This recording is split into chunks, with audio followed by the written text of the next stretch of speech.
Hey everyone, it's Rachel from Softshake coming at you with this week's episode of That's My Spin. During this turbulent time, I decided that I was not going to talk about music. I wanted to talk to everyone about protesting. So, I have 3 points I want to cover for this episode.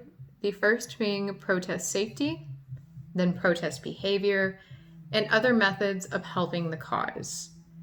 So, protesting safely is very important, not just for yourself, but the people who are also going to be with the movement. If you are not safe, you can bring harm to yourself and the people surrounding you, and it can absolutely derail a march as it's happening. So, here are a few little things that I've picked up, and the first is going to be wear a mask. We are in the middle of a pandemic.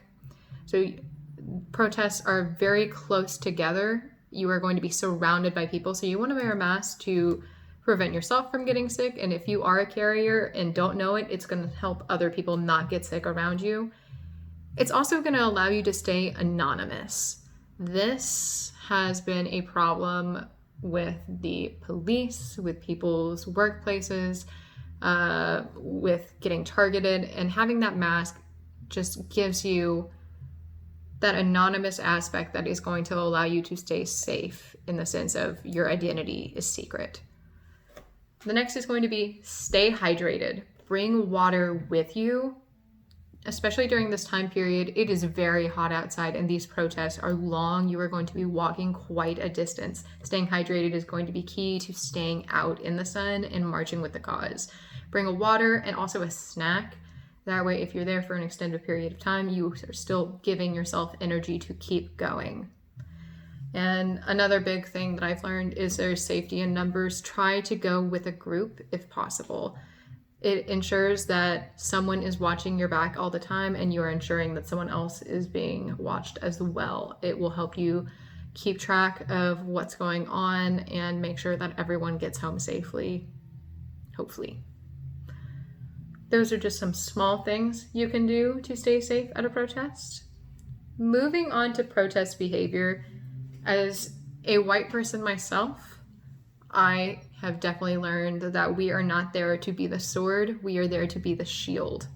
We don't need to try and take control of this. We are there as allies and offering our support and our own anger. But we need to follow the lead of who has organized the protest. It is so important that we are not stealing the attention and making it about our white rage and our white guilt. Do not attempt to incite violence. It is so important that, especially as a white person, you are not the person who turns a peaceful protest violent.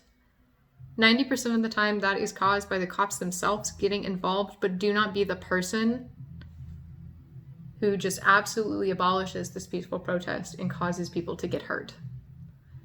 Do not go if you're only going for a great Instagram opportunity, or if you're only going to poke fun at these people or hurt these people. This is important to them and it's important to their safety. If you are only going for the clout or to derail a movement, just stay home. Don't make it about you. It is so important to follow the lead of the organizers and to rally around them and to support them and to try and keep them safe. It is so helpful for us to be there as a united front with them and not trying to take the lead. And lastly, I want to talk about other methods of supporting the cause. As I've already said, we are in the middle of a pandemic, and there are a lot of people who want to help and are high risk and aren't sure how to go about helping. You don't have to be on the front lines to show your support. There are many different ways you can supply medical support. You can go as a medic and help anyone who is injured or has been tear gassed. Bringing water and snacks for the crowds is also going to be really helpful in case it goes for more than a few hours and people are running out of water. It's going to allow them to continue.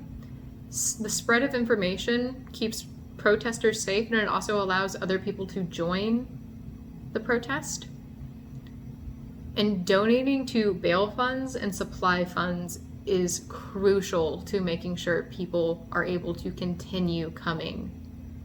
It allows people to make it home to their families afterwards. There are so many different ways to go about this and not put yourself in danger of contracting COVID, or if you have very bad crowd anxiety. There are so many different ways to be part of this. And it is important to know that it is just as important as being in the march itself. So thank you guys for listening. I hope you all continue to stay safe and continue to support and keep showing up. Have a really great night and keep fighting.